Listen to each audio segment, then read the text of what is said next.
L'autre jour, sur mon blog, j'ai reçu un commentaire avec une série de questions vraiment intéressantes, à la fois sur la limérance, les flammes jumelles, le rôle du runner, et même cette interrogation qui pique un peu les yeux. Pourquoi le runner reviendrait-il s'il ne veut pas évoluer? Alors aujourd'hui, je vais prendre le temps de répondre à toutes ces questions-là. Dans ce podcast-là, en fait, ce que je vais faire, c'est que je vais d'abord lire le commentaire, comme à mon habitude, parce qu'il y a quand même plusieurs questions. Et puis, on va y répondre une par une. Donc là, le podcast il risque d'être un petit peu long. Et on va commencer tout de suite par lire le commentaire. Alors le commentaire est publié dans l'article La flamme jumelle, qu'est-ce que c'est vraiment? Et le commentaire dit la chose suivante. J'ai lu votre article sur la limérance et aussi celui-ci. Diriez-vous qu'on peut souffrir de limérance face à notre FJ ou, dans un cas comme celui-ci, vous diriez plutôt que nous ne sommes pas face à une FJ? Donc première question à laquelle je vais répondre tout à l'heure. D'autre part, dans cet article, vous mettez en lumière que les informations reçues sur les FJ sont idéalisées, que le runner n'est pas là pour nous faire évoluer, etc. Bref, votre constat, très pragmatique, me pousse à croire qu'au bout du compte, les FJ, ça n'existe pas vraiment. C'est juste qu'à un moment, on rencontre quelqu'un qui nous en fait vivre de toutes les couleurs. Soit sans trop souffrir quand nous sommes du genre à se nourrir de l'amour des autres, soit en souffrant beaucoup lorsque nous sommes du genre à trop donner et à s'oublier. La seule chose peut-être qui me laisse croire que vous croyez au FJ, c'est l'intensité de la relation et tout ce qu'elle peut amener comme questionnement.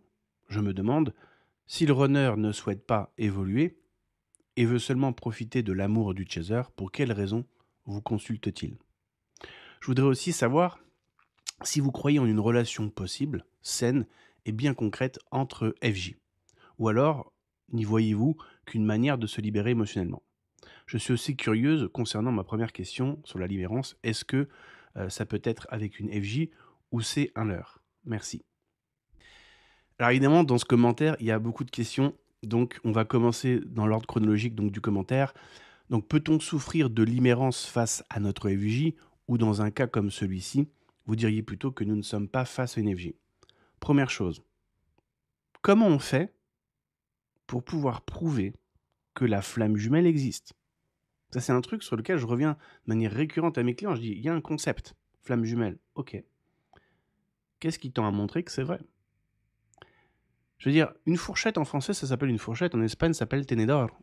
Et en anglais, c'est fork. Bah, trois mots différents avec des sonorités différentes pour parler du même objet qui sert à la même chose.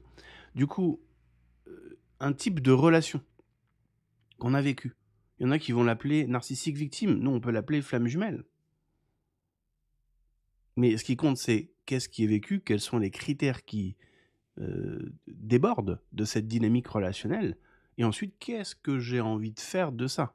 Parce que je fais face à une relation ou à une situation XY, face à cette relation ou à cette situation, qu'est-ce que je choisis de faire? Comment je choisis de répondre à cette situation? Ça, c'est hyper important, c'est des questions hyper profondes, parce qu'elles vont amener à une introspection chez le chaser. Donc du coup, on parle de FJ, mais FJ n'est pas prouvable. La seule chose, et depuis 5 ans que je questionne les gens, parce que j'adore questionner les gens, c'est hyper intéressant, se rendre compte que personne n'a idée de rien en fait, il n'y a que des croyants. Peut-être que dans l'absolu, la flamme jumelle, c'est-à-dire une âme scindée en deux, voulue par la source avec un plan, etc., comme c'est raconté, peut-être que ça existe, ou peut-être pas. Personne ne peut le vérifier, personne n'en sait rien, il n'y a que des croyants. Et donc, du coup, comme c'est une chose ou une réalité, entre guillemets, potentielle et véridique, peut-être, et qu'on ne peut pas le vérifier, là c'est un petit peu comme est-ce qu'il y a des extraterrestres qui habitent sur la face cachée de la Lune? Bah peut-être que oui, peut-être que non, en fait on peut pas le vérifier. Du coup, pourquoi tu veux autant t'y accrocher à cette information? On en revient toujours à la même chose en fait, à l'attachement psycho-émotionnel qu'on va choisir de mettre sur le concept des extraterrestres sur la face cachée de la Lune ou sur le fait que je suis une FJ, parce qu'il y a des intérêts à y croire, il y a des intérêts à s'y accrocher. Et ça qui est hyper intéressant, c'est que justement, ça nous amène à c'est quoi la limérance? Alors, juste avant de lire ce que c'est que la limérance et différents critères, on va revenir sur la différence entre un amour sain, passion et limérance. L'amour sain, c'est un amour authentique qui se caractérise par une affection profonde, un engagement mutuel et une compréhension réciproque. Je fais exprès d'insister sur ces mots-là, puisque c'est deux mots qui n'existent pas dans le parcours flamme jumelle, puisque c'est un amour divin de volonté divine, mais il n'y a pas de réciprocité, il n'y a pas de mutualité. Il repose sur la confiance, le respect, le soutien mutuel. Allô? Oui? Tu es encore là? Non, parce que si jamais tu fais un AVC, tu me préviens avant que je puisse t'appeler les amis. Il faudra que tu m'envoies aussi un mail avec ton adresse quand même. Les partenaires apprécient les qualités et acceptent les défauts de l'autre, favorisant une croissance personnelle et commune. Donc pour répondre à la question, est-ce que la relation flamme jumelle est d'un amour sain? D'après la définition, pas du tout. Passion. La passion est une intensité émotionnelle et physique souvent présente au début d'une relation. Elle se manifeste par une forte attirance et un désir de proximité. Bien que la passion puisse être intense, elle est généralement équilibrée par d'autres aspects de la relation, tels que la communication et la compatibilité. Je fais un commentaire sur la communication et la compatibilité ou pas dans le parcours non? D'accord. Ok. Alors je passe à la limérance. La limérance va au-delà de la passion en devenant une fixation obsessionnelle. Elle implique des pensées constantes et intrusives sur l'autre personne, c'est-à-dire à propos de l'autre personne. Une idéalisation irréaliste. On est flamme jumelle de mission divine sur Terre, nanana. Je m'arrête là. Et une dépendance émotionnelle excessive. Contrairement à l'amour sain, la limérance est souvent marquée par une anxiété intense et une peur du rejet, mais ou d'abandon, parce que c'est très similaire les deux. Déjà là, juste quand on voit ces trois définitions, si on prend la flamme jumelle comme c'est décrit, comme c'est vécu chez Chaser, on n'est clairement pas dans l'amour sain. À la limite, pendant un temps, on peut être un petit peu dans la passion vite fait, mais clairement, si on devait choisir dans les trois cases, on rentre dans la limérance. Alors maintenant, vu que dans la limérance, on parle de fixation obsessionnelle, allons voir dans le dictionnaire ce que veut dire obsession. Donc quand on tape obsession définition donc dans Google, on arrive sur une définition donc en psychologie qui dit obsession, représentation, accompagnée d'états émotifs pénibles qui tend à accaparer le champ de la conscience. L'autre définition, c'est image, idée, mot qui s'impose à l'esprit sans relâche. Clairement, dans le parcours familial, on est à fond là-dedans. Que ça soit des pensées positives, neutres ou négatives, à l'égard du runner, on est clairement dans de l'obsession, alors plus ou moins en fonction de où on est dans le parcours, mais le problème c'est que dire ce genre de mots-là, limérance ou obsession, le problème c'est que c'est pas une bonne manière de redorer son blason en fait.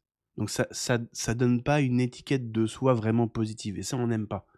Je redirigerai ceux qui écoutent le podcast sur mon blog, vous tapez victime dans le champ de recherche et vous allez tomber sur un article déni de la posture de victime, qui est un texte de psychologie que j'ai recopié et qui explique comment justement une personne dans une posture de victime, dans une relation notamment toxique, va avoir tendance à redorer son blason et à ne tout voir que en positif afin d'éviter de se voir soi-même dans une posture de victime. Et donc souvent, très souvent, la personne va d'ailleurs jouer dans le triangle de Karpman le rôle du sauveur. Voilà. Un peu comme le chaser en fait. Alors, du coup, maintenant que ça c'est vu, on va regarder les différents critères donc de la limérance. On a donc... Alors déjà, comment reconnaître si on est dans une dynamique obsessionnelle? Déjà, on va avoir des pensées intrusives. Donc, c'est-à-dire qu'on pense constamment à la personne au point que ça interfère avec nos activités quotidiennes. Ces pensées, elles sont souvent involontaires et difficiles à contrôler. Ça, je l'entends tout le temps de la part des chasers. C'est-à-dire que je ne pense qu'à lui, je ne suis obsédé que par lui, je ne comprends pas, je n'arrive pas à faire autre chose, j'ai plus d'énergie pour faire d'autres choses ailleurs. Ensuite, on a idéalisation excessive. On perçoit l'autre comme parfait, en ignorant ou en minimisant ses défauts. C'est une vision donc idéalisée qui permet d'empêcher de voir finalement la réalité de la personne et ou de la dynamique relationnelle. Là dans le simple fait d'être dans un récit flamme jumelle, qui déjà place l'autre comme étant l'autre, c'est-à-dire avec un L majuscule, c'est-à-dire l'autre, c'est l'autre, quoi. C'est pas une personne parmi tant d'autres, c'est the other person, tu vois. C'est genre, c'est la personne qui t'est destinée. On est déjà en train de mettre l'autre personne sur un énorme piédestal, alors que, malheureusement, et c'est un constat, quand on regarde les règles de savoir-être, de savoir-vivre, de respect, on n'est pas encore rentré en maternelle dans cette dynamique relationnelle, en tout cas de la part du runner. Il a même pas les bases du respect, du savoir-être, du savoir-vivre. Enfin, moi, depuis 5 ans, avec tout ce que j'entends, je suis désolé, je sors même pas mon crayon pour essayer de cocher les cases. Donc je veux dire, on n'est même pas dans de la mutualité, de la réciprocité en termes de valeurs. Valeurs de respect, de savoir-être et de savoir-vivre. Ensuite, on a dépendance émotionnelle. Donc l'humeur dépend fortement des interactions avec cette personne-là, donc de ses absences et de sa présence. Une réponse positive va élever la personne, ça y est, ouais, l'autre il revient, c'est la réunion, etc. Donc là, on est pompé up, ça y est, c'est la fête. Alors qu'une absence, ça va créer une interaction négative, ça plonge la personne dans la détresse. Donc ça aussi, on retrouve ça encore une fois dans le parcours flamme jumelle. Combien me disent tout le temps, et pour l'avoir vécu le parcours flamme jumelle, je sais très bien comment ça se passe, c'est le moindre signe de rapprochement de l'autre personne, c'est tout de suite, c'est une bouffée d'air, quoi. Et la question, c'est pourquoi on réagit comme ça, en fait.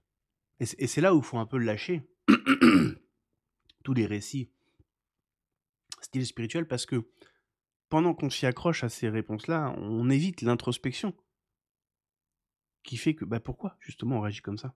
Comment ça se fait? Parce que quand on est en complétude, le runner, il peut te recontacter, ça te fait ni chaud ni froid, mais vraiment. C'est ni contre lui ni pour lui, c'est juste, c'est une information, parmi tant d'autres en fait.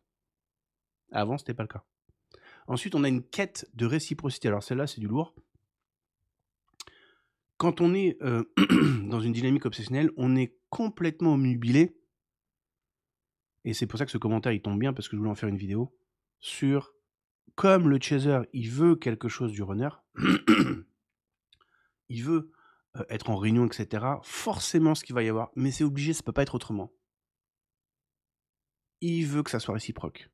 Il n'entend pas que ça ne puisse pas l'être de cette manière, parce que et ça, c'est pas que flamme jumelle, c'est demain, tu prends Marie. Marie qui, je sais pas moi, entre copines, fait une soirée, machin, et cetera, et puis dans la soirée, il y avait, on va dire, Marc, et puis elle a flashé sur Marc et tout, elle a commencé à parler avec et tout, puis elle commence à se faire des films. Elle a envie que ça soit réciproque. C'est humain. Elle a envie que, lui aussi, il soit hyper intéressé par elle, parce que du coup, ça permet d'amener la dynamique relationnelle à l'étape d'après, et cetera, et donc de j'allais dire fulfill, ses désirs, mais en anglais, mais de de vivre ce qu'on a envie de vivre, en fait, et pour ça, il faut de la réciprocité. Donc c'est humain de vouloir être aimé en retour, être apprécié. Sauf que là, justement, c'est ça qui est intéressant, c'est que dans le parcours flamme jumelle, cette réciprocité, elle est hyper bancale. Parce que des fois, il semblerait que oui, et beaucoup de fois, il semblerait que non. Enfin, en fait, c'est pas de la faute du runner, parce qu'en fait, la source, elle a prévu le truc pour que l'autre, il puisse défier l'autorité divine, tu vois. Du coup, l'autre, il revient un peu quand il veut, où il veut, dans la mesure qu'il veut, mais c'est prévu par la source. C'est juste pour que tu bosses un peu sur toi, tu vois. Non, c'est juste que ce désir de réciprocité, et c'est ça qui est intéressant, et c'est ça qu'on voit toujours en introspection, provient de la part du chaser envers des personnes qui ne lui en donnera pas. Réponse traumatique de l'enfance. Ensuite, on a négligence de soi. Donc souvent, c'est ce on va remarquer, les chasers se négligent personnellement. Soit ses amis, soit ses responsabilités au profit de cette obsession. C'est-à-dire qu'à un moment, on est complètement accaparé en fait par cette thématique. Donc en fait, on délaisse un certain nombre de choses à droite à gauche. Alors ça va être plus ou moins vrai selon les chasers et plus ou moins intense selon les chasers. Donc en fait, le monde du chaser pardon, va tourner autour de cette personne, au détriment même de son propre bien-être. Il n'y a qu'à voir le tarot flamme jumelle, c'est complètement centré sur le runner en fait, quoi. C'est quand est-ce que le runner va revenir, pourquoi il ne revient pas, qu'est-ce qu'il a fait cette semaine, c'est lui, le chaser. Et c'est en parlant d'amour inconditionnel, à oublier un truc hyper important, c'est de s'aimer soi-même quand même. Je un peu le nerf de la guerre quand même. Et dernier critère, anxiété et peur du rejet. Donc on ressent une anxiété intense à l'idée d'être rejeté / ignoré ou abandonné par cette personne, ce qui peut entraîner des comportements possessifs ou de contrôle.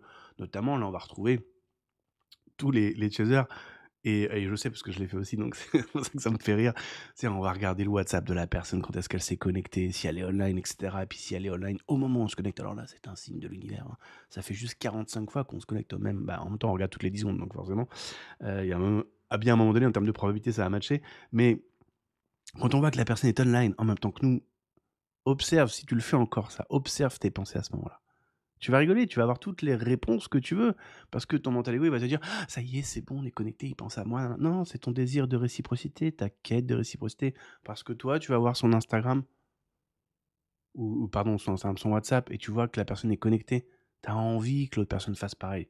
Et en fait, dans le récit FJ, le problème, c'est que on va énormément projeter comme ça ce qu'on aimerait qu'il se passe sur l'autre personne, inventer des intentions à l'autre personne en fonction de cette fameuse quête de réciprocité, parce que le chaser meurt que d'une chose, c'est de ce manque de réciprocité. Donc du coup, comment on fait pour reconnaître la limérance? Rapidement, il y a des pensées envahissantes et persistantes, il y a des émotions puissantes, il y a une quête de réciprocité, il y a une idéalisation de l'autre personne, il y a un besoin de proximité et il y a une anxiété face à l'abandon, rejet, être ignoré, être délaissé. Et je terminerai donc cette première question par la même chose encore et toujours. Comment on fait pour pouvoir estampiller une relation d'être flamme jumelle ou de ne pas l'être? Et depuis 5 ans que je fais du coaching flamme jumelle, quand les personnes prennent un coaching, donc une séance individuelle, ils ont un document préparatoire à remplir. Et une des questions, c'est qu'est-ce qui vous a permis d'identifier que vous êtes flamme jumelle? Alors ce qui est intéressant, c'est d'être dans ma posture à moi, parce que mon but, c'est de chercher, c'est de prendre l'appel et de creuser en fait. Donc on va voir ce qu'on va trouver. Et quand je pose ce genre de questions-là, j'en ai eu tellement de coaching depuis 5 ans, enfin je les compte même plus, quoi. Je me rends compte que finalement, les gens, c'est sentiment d'évidence, connexion intense, phénomène énergétique, ça y est, on est flamme jumelle.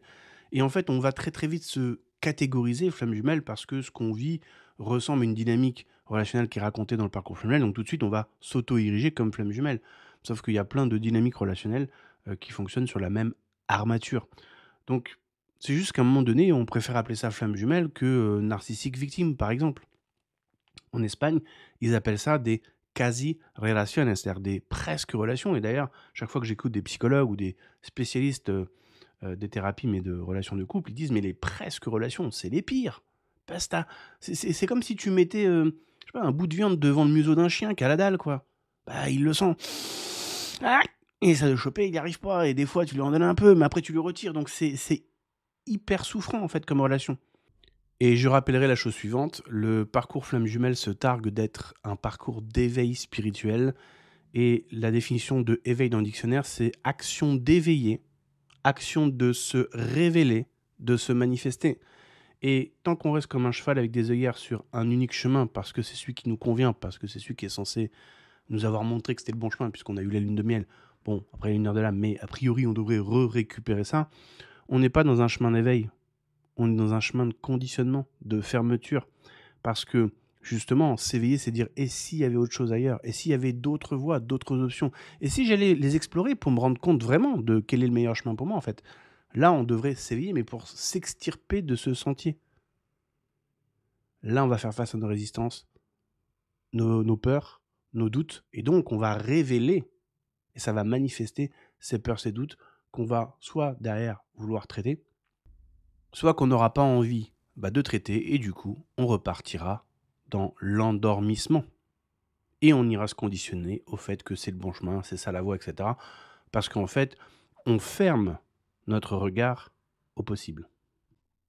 Et pour terminer cette partie, je citerai donc Carl Gustav Jung qui dit « On ne devient pas éclairé, c'est-à-dire éveillé, en imaginant des figures de lumière, mais en rendant l'obscurité consciente. » Et c'est exactement ça l'éveil spirituel, c'est rendre l'obscurité consciente, c'est d'aller éveiller, révéler, manifester des parts de nous qui sont là et qui pilotent nos comportements, donc dans l'inconscient, subconscient, le mental ego, peu importe, d'aller à la cave, chercher les cartons, ouvrir les cartons, se rendre compte du contenu dedans, les lignes de code, les injonctions, les traumas, etc., qui font que du coup, au jour d'aujourd'hui, on est sur tel ou tel chemin où on a tel ou tel comportement.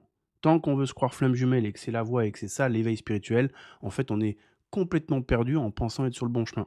Par contre, si on prend ce parcours ou cette situation et qu'on se dit « Ok, pourquoi je suis là? Pourquoi ça fait 8 ans que je suis encore dans le même bateau? Qu'est-ce qui se passe en fait? Pourquoi je n'en suis pas encore parti? Pourquoi j'ai pas encore quitté ce bateau? Comment ça se fait que je pense encore à l'autre tous les jours? » Quand j'ai des gens, par exemple, qui me disent « Ah mais moi, ça fait 12 ans que je suis dans le parcours. » Je dis « Non, non, en fait, je t'explique comment ça se passe. Pendant 4 ans, tu as eu des interactions avec ton runner. Ça fait 8 ans que tu n'en as plus. Ça fait 8 ans que tu tournes à vide dans ta tête.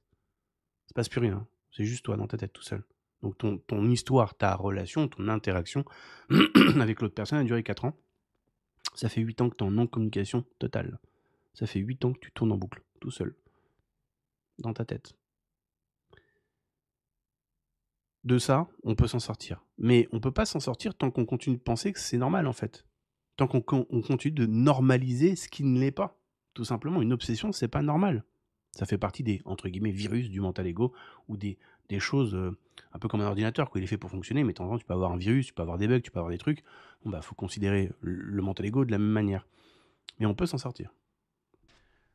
Ensuite, le commentaire dit d'autre part, dans cet article, vous mettez en lumière le fait que les informations reçues sur les FJ sont idéalisées, que le runner n'est pas là pour nous faire évoluer, etc. Alors oui, les informations sur les FJ sont idéalisées, sont tronquées dans une certaine mesure, sont transformées, truquées, pas tout le temps, mais plein de fois ça l'est. En fait, ça va être tourné d'une manière idéalisée, en prêtant des intentions à la source, etc., etc. Et puis tout le monde va reprendre ça parce que bah, c'est ce que le chaser va entendre et puis ça l'arrange. En fait, il est sur ce sentier hein, avec des œillères, donc bah, ça l'arrange bien puisque c'est l'information qu'il a envie de voir. Mais c'est pas vraiment ça que ce dont je veux parler maintenant, c'est que le runner n'est pas là pour nous faire évoluer. Ça, c'est un poids lourd dans le parcours FJ parce que comme on l'a vu tout à l'heure, il y a cette quête de réciprocité. Et donc, du coup, le chaser en général, c'est un sauveur, c'est quelqu'un qui aime prendre soin, qui a quand même, en général, un certain nombre de valeurs, bref, et dans le parcours dit Flamme Jumelle, il aime prendre soin de l'autre, il veut le faire évoluer, parce que l'autre, il donne un rendez-vous, il n'est pas là. Donc du coup, il faut l'expliquer quand même, que quand tu prends un engagement, bah, il arrive, tu vois, c'est de le tenir, tu vois. Que si tu peux pas, tu préviens, tu vois. Et quand on dit 9h du matin, c'est pas 9h45. Voilà. Puis quand t'as dit que tu restes un week-end, c'est pas tu restes une heure, tu vois. Bref. Donc du coup, le chaser, il va avoir envie d'aider l'autre, de le faire évoluer, etc. Donc, par quête de réciprocité, il pense et il veut penser que le runner veut faire pareil avec le chaser. Ouais, mais ça, c'est parce que tu n'as jamais eu aucun runner au téléphone et que tu l'as jamais posé la question. Parce que moi, je l'ai pratiquement fait. Alors, pas avec tous, mais avec une bonne partie. Et il n'y en a pas un seul qui me dit qu'il a envie que le chaser évolue. Et en fait, quand tu commences à creuser pourquoi, à la fin, c'est ce qui sort comme réponse. Alors, quand je dis, ça sort pas en une seconde, hein, ça, il faut creuser quand même 5, 10, 15, 20 minutes, comme avec tout le monde. Bah, t'as ce genre de réponse-là. Bah, si le chaser évolue, je peux plus en profiter. Donc ça m'intéresse pas en fait. Et quand ils répondent ça, il n'y a pas de méchanceté de leur part. C'est juste, bah, si moi je suis fan des sushis, que le resto là-bas, juste à côté de chez moi, à 30 mètres, il ferme, bah, je pourrais plus y aller. Ça me convient pas en fait. Ça m'arrange pas.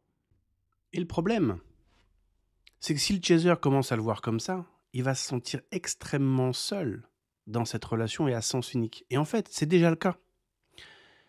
Et pour pas que ça soit le cas, il a besoin de s'inventer, via des pensées, des schémas psychoémotionnels, etc., une réciprocité imaginaire, qui en plus va être un petit peu agrémentée de quelques faits, puisque bah, de temps en temps, le runner va bien revenir, regarder une story ou envoyer un texto, bref, on va bien se revoir pendant un temps. Donc, ce qui tendrait à montrer qu'en fait, l'autre, il veut, mais que, ben, en fait, il a des traumas, etc.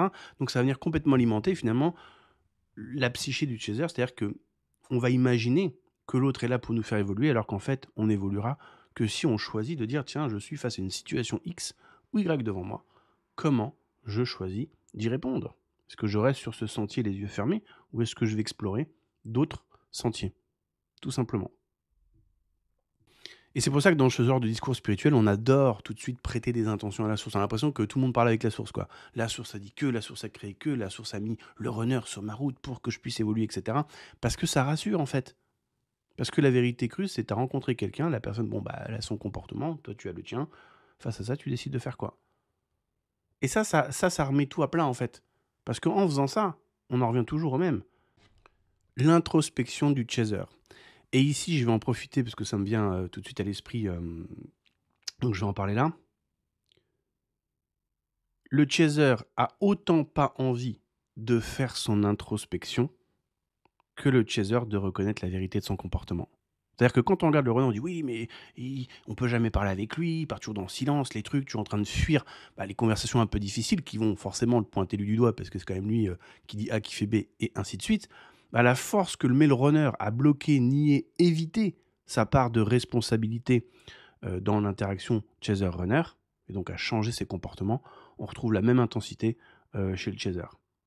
Et c'est pour ça que le chaser, il va camoufler ça au travers de l'adhésion, l'attachement à tout ce qui peut sembler être un discours spirituel, alors que je le rappellerai quand même juste au passage, psychologie dans son étymologie veut dire l'étude de l'âme, du souffle, de la vie et du mental, c'est-à-dire l'étude de ton intériorité, et que la spiritualité, c'est une thématique sœur. C'est pratiquement la même chose dans son étymologie. Ce qui veut dire que quand je me dis être quelqu'un de spirituel, si on se base sur l'étymologie et pas la spiritualité qu'on entend de nos jours maintenant, où c'est je joue avec des cristaux, je fais des incantations un soir de pleine lune, ça c'est de la superstition, c'est du New Age. Si je m'étiquette d'une personne spirituelle, ça veut dire que je kiffe être dans l'observation de mes pensées, des images, des sons, des sensations physiques, bref, de la communication qui se passe en moi, que je le veuille ou pas, qui est produite par mon ego mental, subconscient, inconscient, on appelle ça comme on veut, c'est-à-dire cette partie de moi qui est mécanique et automatique et qui fait ce qu'elle fait, que tu sois d'accord ou pas. Et c'est en ça que cette relation, elle est vraiment intéressante parce que les deux vont avoir énormément de points communs. Comme là, je viens de le dire là, le chaser, mais énorme, il a toujours raison même quand il a tort, et il ne voudra pas changer sa manière de voir, parce que changer sa manière de voir, ça voudrait dire qu'il a eu tort, donc s'il a eu tort, du coup, il faut ensuite changer. Et bien le runner, c'est pareil. S'il accepte les faits que tu lui pointes du doigt par son comportement, ça veut dire qu'il a fauté, ça veut dire qu'il a eu tort, donc ça veut dire qu'il faut faire les choses différemment, et c'est inacceptable pour lui, tout comme c'est inacceptable pour le chaser de s'être trompé sur cette relation.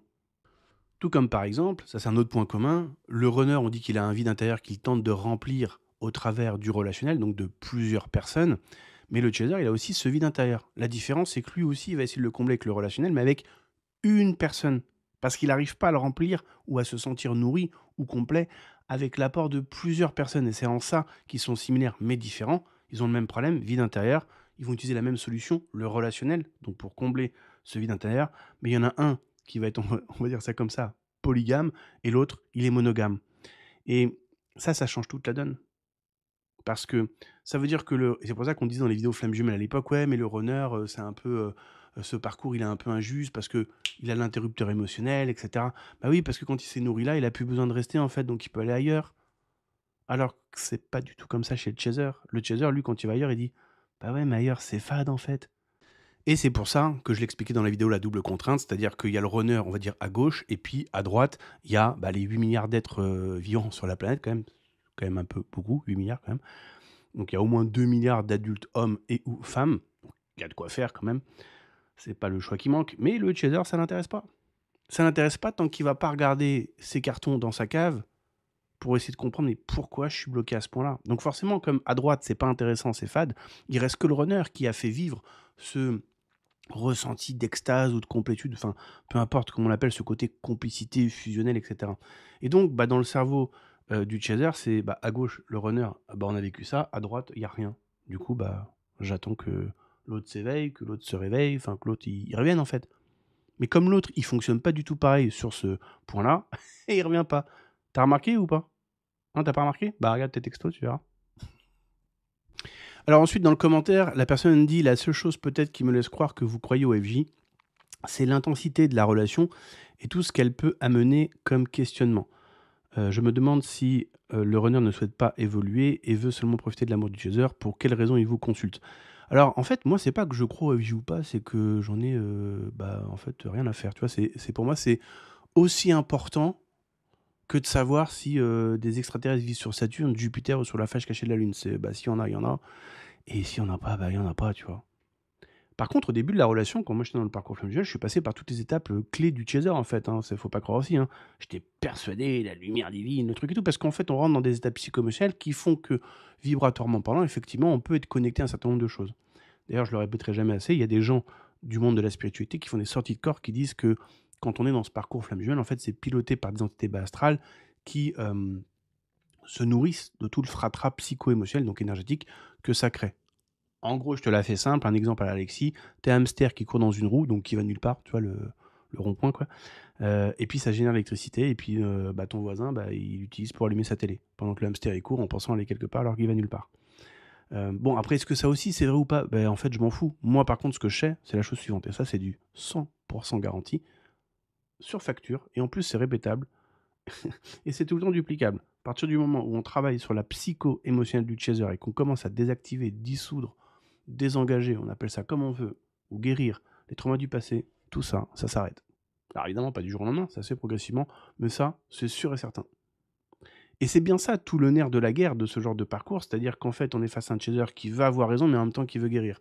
Sauf que pour vraiment guérir, il faut envisager s'être trompé et donc de descendre à la cave, d'aller chercher le carton où il y a marqué j'ai raison, j'ai toujours raison, même quand j'ai tort, mais cette fois-ci je vais envisager que je me suis trompé, j'ouvre le carton et là on va se rendre compte des peurs, des doutes, des résistances, des systèmes d'attachement, etc. On va découvrir plein de choses en nous qui sont déjà là depuis très très longtemps et là qu'on va pouvoir transmuter, guérir, dissoudre, désactiver, bref après on utilise le mot de vocabulaire qu'on veut et à ce moment-là, parce qu'on a expérimenté, on se rend compte dans la réalité de terrain d'un certain nombre de changements en nous, changement de psycho-émotionnel, changement d'état d'être, et on va arriver, on va dire, au terminus de ça, et là, on peut regarder en arrière. Et en arrière, on dira, ouh, ok, avant j'étais sur pile, après je suis passé à tranche, c'est-à-dire de la pièce de monnaie.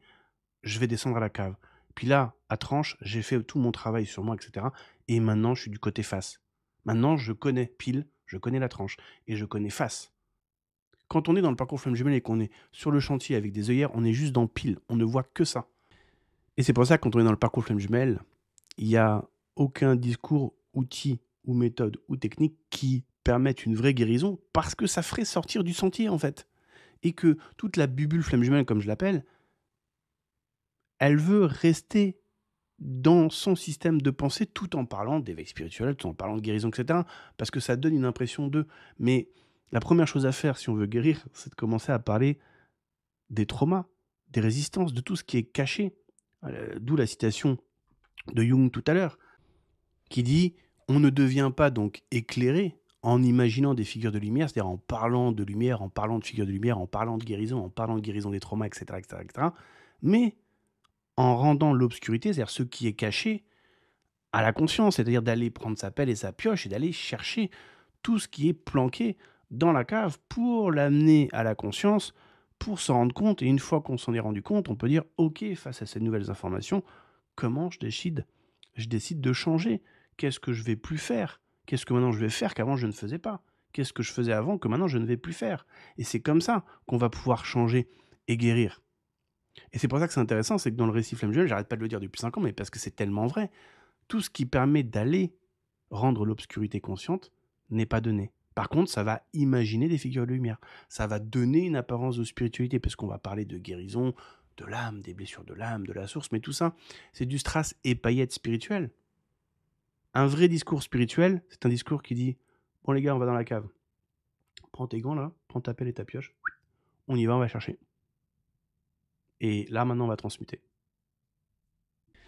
Et donc, c'est normal que ça ne soit pas le cas dans le parcours flamme jumelle parce que comme le chaser est convaincu d'avoir raison et qu'il ne peut pas s'être trompé cette relation, du coup, bah, ça ne lui fait voir qu'un seul sentier au lieu de tous les autres chemins qu'il pourrait explorer et qui lui permettraient de guérir. Donc en fait, le chaser s'est auto-enfermé dans sa propre prison. Il a balancé la clé depuis la fenêtre dans les douves du donjon et bah, il est resté là et il ne parle d'évasion, il parle de liberté tout en étant enfermé. Alors maintenant, on arrive à la question qui dit « Je me demande si le runner ne souhaite pas évoluer et veut seulement profiter de l'amour du chaser. Pour quelles raisons vous consulte-t-il » Alors, il y a plusieurs cas de figure et on pourrait dire des intentions multifactorielles.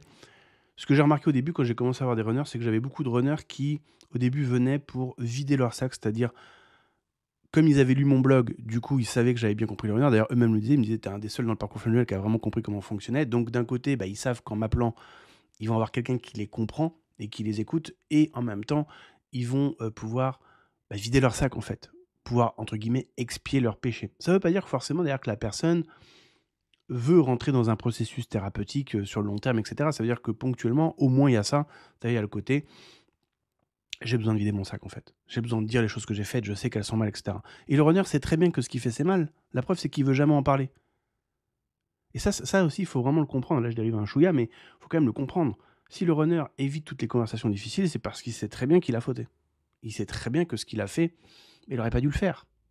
Mais qu'il peut le faire. Même si c'est fait sans intention malveillante et que c'est que à des fins de profiter, pour reprendre la phrase donc, de la personne dans son commentaire, profiter de ce que l'amour du chaser ou ce que apporte le chaser. Et d'ailleurs, les runners, quand je leur dis « mais est-ce que t'aimerais qu'on te traite comme tu traites le chaser ?» Le premier truc qui répond du tac au tac, c'est non. Inadmissible. Donc ils savent très bien. Ensuite, il y a un deuxième cas de figure. Alors le deuxième cas de figure, il est un petit peu plus subtil. En fait, ce sont des runners qui donc viennent en coaching, mais se croyant chaser. Comme je disais avant, le runner, il a un faux self ou des masques. Et comme on dit, quand on raconte un mensonge pendant trop longtemps, on finit par y croire. Et en fait, ils sont dans ce cas-là, c'est-à-dire qu'ils arrivent et ils sont, entre guillemets, persuadés d'être chasers. Ils y croient eux-mêmes, hein, à un certain degré. Mais le problème, c'est que, à force de creuser, quoi, de poser des questions et puis d'essayer de comprendre qui a fait quoi au camp commun, la vérité sort forcément. Et là, ils se rendent compte qu'en fait, c'est eux les runners. Encore une fois, je le répète, runner, c'est une posture dans la dynamique relationnelle, déjà pour commencer. C'est-à-dire qui fuit toute responsabilité, qui fuit les conversations, j'ai envie de dire, d'adultes, plus qui va utiliser des techniques du style ghosting, gaslighting, renversement de rôle, etc. Et pour bien identifier ça, il faudra que je refasse une vidéo là-dessus, il faut prendre le contexte. Okay. Alors le troisième cas de figure, il est un petit peu plus sournois, c'est en fait des runners donc, qui se savent runners. On voit tout de suite qu'ils sont runners, mais le contenu du blog ou des vidéos les a un peu piqués, donc du coup ils essayent de piquer en retour, soit de manière un peu indirecte, soit de manière carrément directe. Alors ce genre de runner-là, globalement par rapport à tous les runners que j'ai eu, ça reste assez peu, mais il y en a quand même un petit peu. Donc ils viennent comme ça un petit peu, entre guillemets, pour se venger et ou pour essayer de te manipuler, pour voir si du coup ça marche, quoi. Et si ça marcherait, du coup ils auraient entre guillemets raison. Et ça, j'ai même eu des runners qui ont tenté de faire ça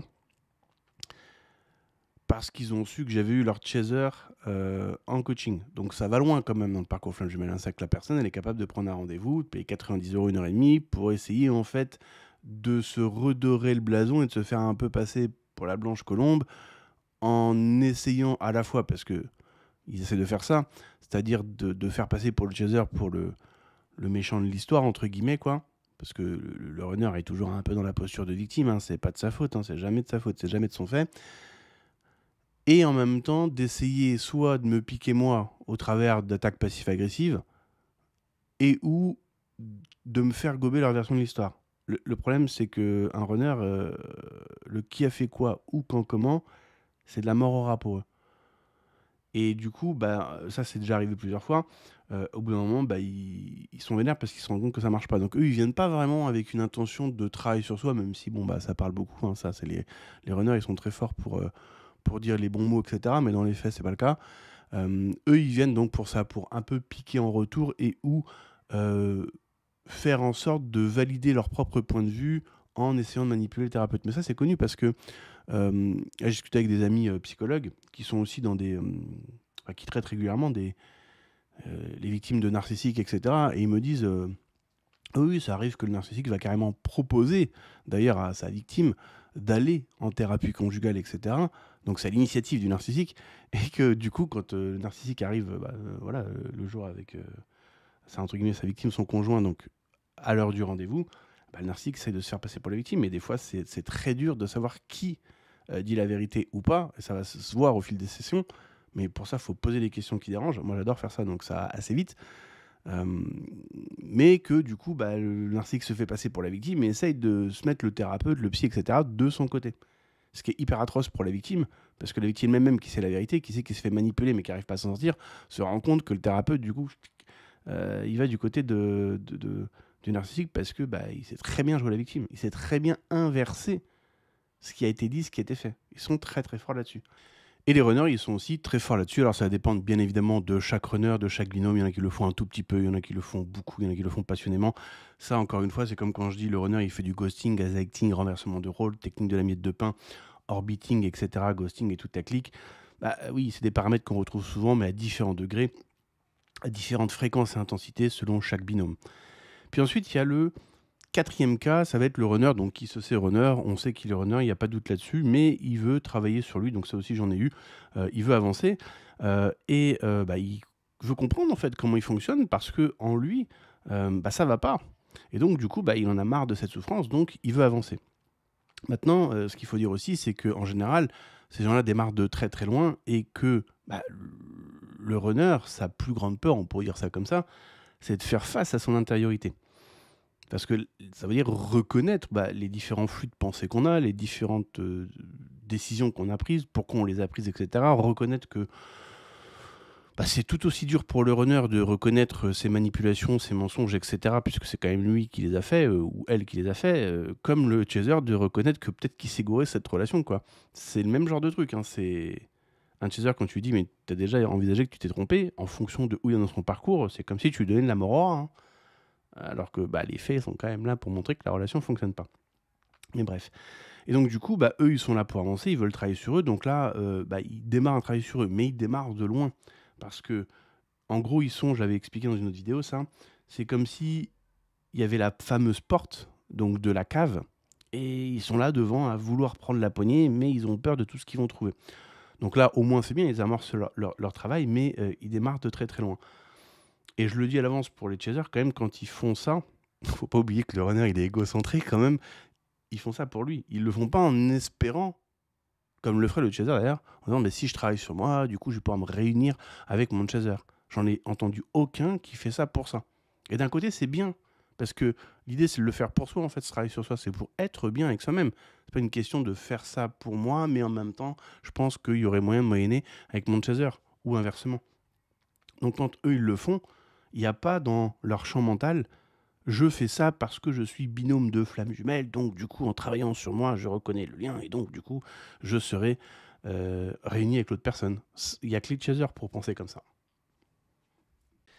Alors passons maintenant donc, à l'avant-dernière question du commentaire qui dit « Je voudrais aussi savoir si vous croyez en une relation possible, saine et bien concrète entre FJ, ou alors n'y voyez-vous qu'une manière de se libérer émotionnellement ?» Moi, je prends la relation FJ d'abord et avant tout comme une manière de se libérer émotionnellement. C'est-à-dire que quand on fait son travail d'introspection et de libération intérieure, quelque chose qui aide beaucoup, c'est de dire et si je prenais le monde extérieur, ce que je vis dans le monde extérieur, si je prenais les situations récurrentes ou les événements récurrents que je vis dans le monde extérieur comme un effet miroir de mon intériorité. Du coup, qu'est-ce que je vais découvrir?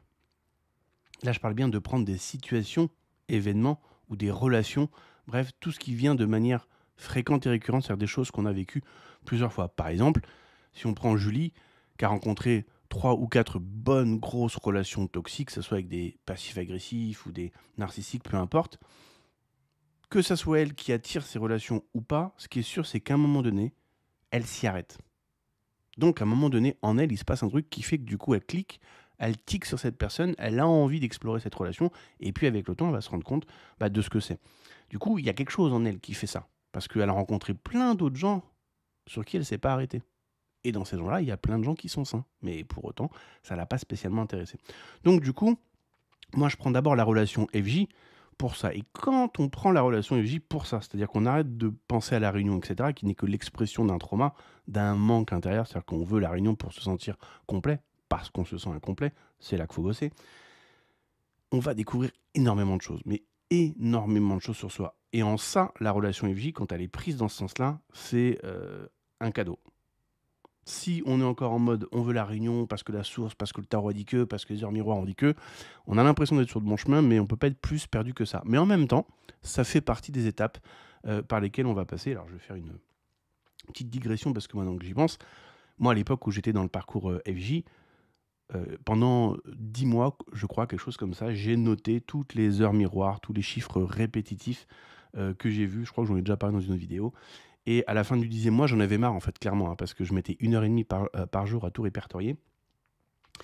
Et le dernier mois où j'ai noté les chiffres, c'était un mois de juillet, j'avais vu, et on se tient bien, 2400 chiffres répétitifs, style 333, 444, 555, 666, etc.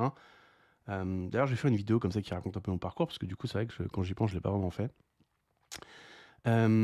Et j'avais vu 282 heures miroirs pour le mois en question. Ce qui veut dire une moyenne de 9 heures miroirs par jour. Et j'étais pas du tout en train de les chercher. C'est juste que, hop, d'un coup, je regardais le téléphone, tac, midi 12, quoi, etc., etc. Et donc, à un moment donné, j'ai fait des recherches. Et quand je fais des recherches, je pousse très très loin. Et du coup, ça sera l'objet d'une autre vidéo. Qu'est-ce que j'ai découvert avec ces heures miroirs, etc. Ça fera l'objet d'une autre vidéo. Bref, parce que sinon, si je commence à expliquer, la vidéo va faire 3 heures. Donc, ouais, moi je le prends comme une manière de se libérer émotionnellement. C'est un énorme révélateur, le parcours réussi pour ça, dans une optique de guérison /thérapie Travaille sur soi. Maintenant, est-ce que c'est possible d'avoir une relation saine, concrète entre FJ? Bah ça va être très très simple la réponse. Est-ce que, en face de toi, ce qu'on va appeler le runner, est-ce que cette personne a les bases du savoir-être, du savoir-vivre et du respect envers toi? Si la réponse c'est non, tu as la réponse à ta question. Alors qu'on sait très bien qu'ils ont ces règles de savoir-être, de savoir-vivre et de respect avec d'autres personnes. Mais avec les autres, c'est pas ce qui nous intéresse. C'est si nous on veut une relation d'amitié ou peu importe ou professionnelle avec cette personne-là, est-ce qu'il y a au moins ça? Ou est-ce que c'est une bataille constante parce que la personne te donne un rendez-vous à 9h, elle arrive à 9h45 par exemple, etc., etc. Il suffit juste de regarder ta relation et de te poser la question, est-ce que cette personne a les bases du savoir-être, du savoir-vivre et du respect envers moi-même? Et là, tu as la réponse à ta question. Alors, dernière question, je suis aussi curieuse concernant ma première question, la limérance. Est-ce que ça peut être avec SafeJ ou c'est un leurre? En fait, le leurre, c'est d'être embarqué dans un système de croyance qui te fait croire que l'autre est l'autre partie de ton âme ou la pièce manquante ou la clé pour toi, la serrure, c'est-à-dire la bonne personne pour que toi, tu te sentes enfin waouh, comme dans la lune de miel. C'est ça le leurre. Pourquoi? Parce que tant qu'on attend la réunion ou le retour de l'autre, ça veut dire au stade où j'en suis actuellement, je me sens pas super bien, pas complet, pas parfait, pas rayonnant. Par contre, je me sens comme ça quand je suis avec lui. Du coup, j'ai besoin de lui. Donc, tant qu'on nourrit ce système de croyance que l'autre, c'est ma FJ, c'est l'autre partie de mon âme, ou la clé de ma destinée, peu importe le mot qu'on met derrière, c'est-à-dire l'autre est quand même la partie hyper importante, c'est la bonne personne, bref, on n'est pas sur le bon chemin. C'est-à-dire que le fuel motivationnel inconscient, c'est tel que je suis, je ne suis pas complet. Donc, il me faut l'autre pour être complet. Donc, en fait, tant que tu crois que tu es FJ, tant que tu veux qu'il y ait la réunion, t'as pas encore fini de guérir, tout simplement. Parce que voici ce qui se passe. Quand tu as travaillé sur ce nœud, parce que c'est je ne suis pas complet, c'est ou je ne suis pas assez, c'est un des piliers fondamentaux de l'être humain, pas que de chez un runner. Hein. Quand tu as travaillé sur ça et que tu te sens complet, que la flamme jumelle existe dans l'absolu ou pas, et donc que ce fameux runner était vraiment l'autre contrepartie de ton âme ou l'autre moitié de ton âme, ou enfin peu importe après, tu t'en fiches. Tu dis, bah écoute, si à un moment donné, il y a des extraterrestres sur la face cachée de la Lune ou sur Saturne, ou que l'autre est mon runner, eh bien, si à un moment donné la source veut qu'on se réunisse, eh ben à ce moment-là, on verra ce qui se passe. Mais c'est plus quelque chose qui est en toi. Le fait que ça soit en toi n'est absolument pas normal. Et que ça reste en toi, encore moins. Comment ça on sait que c'est vrai? Parce qu'il suffit de prendre chacun de chez eux, de faire la libération émotionnelle pour se rendre compte qu'à chaque fois, c'est toujours et encore la même chose qui se passe. L'histoire flamme jumelle disparaît du champ mental de la personne.